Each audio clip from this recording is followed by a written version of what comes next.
I think I just drank Clint Eastwood's water. Thank you. Well, thank you so much. Thank you so much for having me here today, and thank you so much for doing this convention here in Florida. You know, before I begin, thank you. Before I begin, this is such an important night for our country. I want to take just, with your permission, just a few seconds to talk about another country. A country located just a few hundred miles away from this city, the country of my parents' birth. There's no freedom or liberty in Cuba, and tonight I ask for your prayers that soon freedom and liberty will be theirs as well.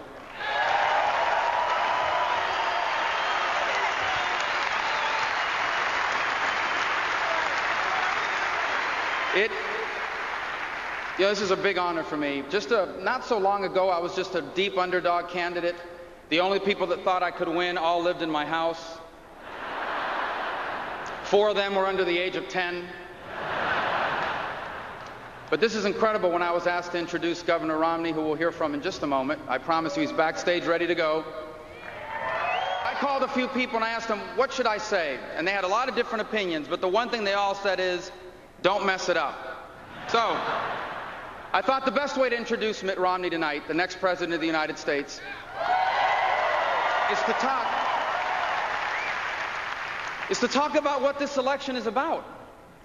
And I'm so honored to be able to do it here in Florida at the Republican National Convention in front of all you patriots. I watched my first convention in 1980 with my grandfather. My grandfather was born to a farming family in rural Cuba. Childhood polio left him permanently disabled. Because he couldn't work the farm, his family sent him to school. He was the only one in his family that knew how to read. He was a huge influence on me growing up. As a boy, I used to sit on the porch of our house and listen to his stories about history and politics and baseball as he would puff on one of his 3 daily Padron cigars. Now, I don't remember. It's been 3 decades since we last sat on that porch. And I don't remember all the things he talked to me about. But the one thing I remember is the one thing he wanted me never to forget. That the dreams he had when he was young became impossible to achieve. But there was no limit how far I could go because I was an American. Now, for those of us, here's why I say that. Here's why I say that. Because for those of us who are born and raised in this country, sometimes it becomes easy to forget how special America is. But my grandfather understood how different America was from the rest of the world because he knew life outside America. Tonight, you will hear from another man who understands what makes America exceptional. Romney knows America's prosperity didn't happen because our government simply spent more money. It happened because our people use their own money to open a business. And when they succeed, they hire more people who invest or spend their money in the economy, helping others start a business or create jobs. Now, tonight, we've heard for a long time now about Mitt Romney's success in business. It's well known. But we've also learned that he's so much more than that. Mitt Romney's a devoted husband, a father, a grandfather, a generous member of his community and church, a role model for younger Americans like myself. Everywhere he's been, he's volunteered his time and talent to make things better for those around him. And we are blessed that a man like this will soon be the President of these United States.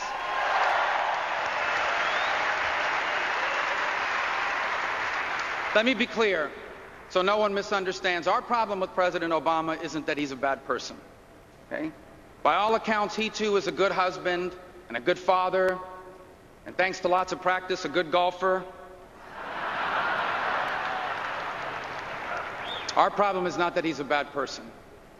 Our problem is that he's a bad president. You think he's watching tonight? Because his new slogan for his campaign is the word forward. Forward. A government that spends $1 trillion more than it takes in? An $800 billion stimulus that created more debt than jobs? A government intervention into health care paid for with higher taxes and cuts to Medicare, scores of new rules and regulations. These ideas don't move us forward. These ideas move us backwards. These are tired and old big government ideas that have failed every time and everywhere they've been tried. These are ideas that people come to America to get away from.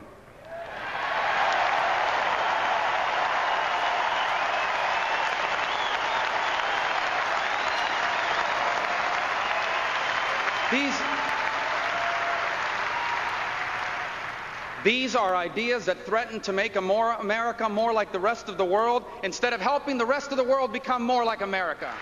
As for his old slogan, under Barack Obama, the only change is that hope is hard to find. Now, sadly, millions of Americans are insecure about their future. But instead of inspiring us by reminding us of what makes us special, he divides us against each other.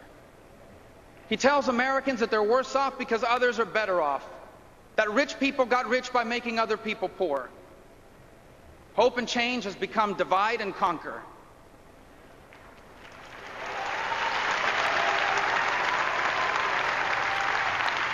But in the end, this election doesn't matter how you feel about President Obama, because this election is about your future, not about his.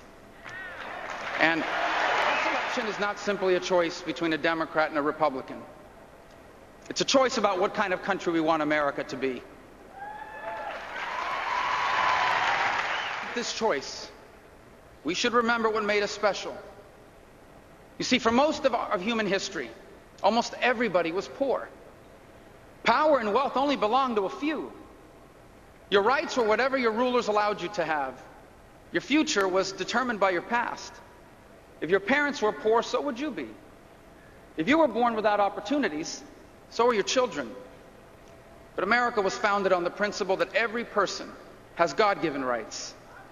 Founded on the belief that power belongs to the people, that government exists to protect our rights and serve our interests, and that no one should be trapped in the circumstances of their birth. We should be free to go as far as our talents and our work can take us.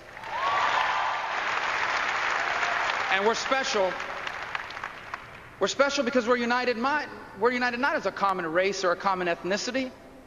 We're bound together by common values. That family is the most important institution in society.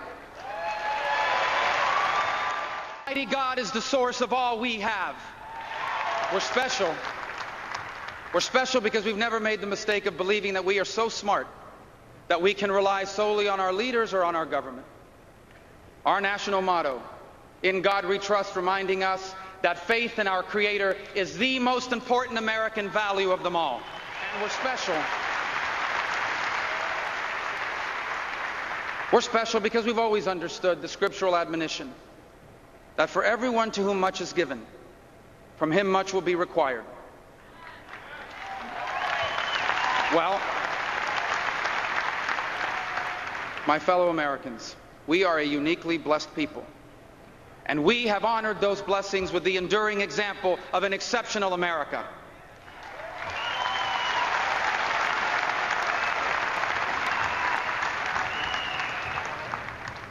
I know for many of you watching at home tonight, the last few years have tested your faith in the promise of America. Maybe you're at an age when you thought you would be entering retirement. But now, because your savings and investments are wiped out, your future is uncertain. Maybe after years of hard work, this was the time you expected to be your prime earning years. But instead, you've been laid off and your house is worth less than your mortgage. Maybe you did everything you were told you needed to do to get ahead. You studied hard and finished school, but now you owe thousands of dollars in student loans. You can't find a job in your field, and you've had to move back in with your parents. You want to believe that we're still that special place where anything is possible. But things just don't seem to be getting any better. And you wonder if things will ever be the same again. Yes, we live in a troubled time. But the story of those who came before us reminds us that America has always been about new beginnings. And Mitt Romney is running for president because he knows that if we are willing to do for our children what our parents did for us, life in America can be better than it has ever been. My mother was one of 7 girls whose parents often went to bed hungry so their children wouldn't. My father lost his mother when he was 9. He had to leave school and go to work, and he would work for the next 70 years of his life. They immigrated to America with little more than the hope of a better life. My dad was a bartender. My mom was a cashier, a hotel maid, a stock clerk at Kmart. They never made it big. They were never rich. And yet they were successful. Because just a few decades removed from hopelessness, they made possible for us all the things that had been impossible for them. Many nights growing up, I would hear my father's keys jingling at the door as he came home after another 16-hour day. Many mornings I woke up just as my mother got home from the overnight shift at Kmart. When you're young and you're in a hurry, the meaning of moments like this escape you. But now, as my children get older, I understand it better. My dad used to tell us, en este país, ustedes van a poder lograr todas las cosas que nosotros no pudimos. In this country, you're going to be able to accomplish all the things we never could. A few years ago, during a speech, I noticed a bartender behind a portable bar in the back of the ballroom. And I remembered my father, who worked for many years as a banquet bartender. He was grateful for the work he had, but that's not the life he wanted for us. You see, he stood behind a bar in the back of the room all those years, so one day I could stand behind a podium in the front of a room. That journey, from behind that bar to behind this podium, goes to the essence of the American miracle. That we're exceptional not because we have more rich people here. We're special because dreams that are impossible anywhere else, they come true here. But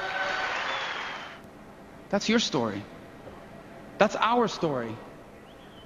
That's the story of your mothers who struggled to give you what they never had. That's the story of your fathers who worked 2 jobs so that the doors that had been closed for them would be open for you. That's the story of that teacher or that coach that taught you the lessons that made you who you are today. And it's the story of a man who was born into an uncertain future in a foreign country. His family came to America to escape revolution. They struggled through poverty and the Great Depression. And yet he rose to be an admired businessman and public servant. And in November, his son Mitt Romney will be elected president of these United States. In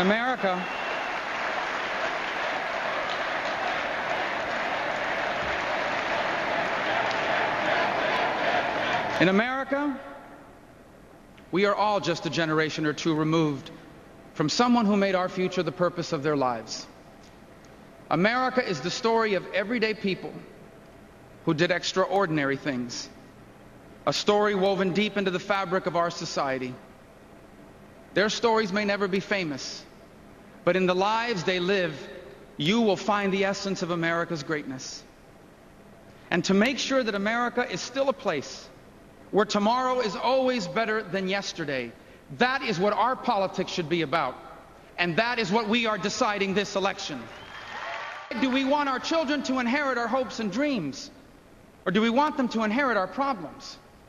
Because Mitt Romney believes that if we succeed in changing the direction of our country, our children and grandchildren will be the most prosperous generation ever, and their achievements will astonish the world.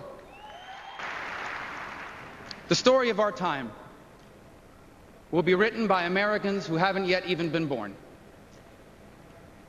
Let us make sure they write that we did our part. That in the early years of this new century, we lived in an uncertain time. But we did not allow fear to cause us to abandon what made us special. We chose more government instead of more freedom. We chose the principles of our founding to solve the challenges of our time.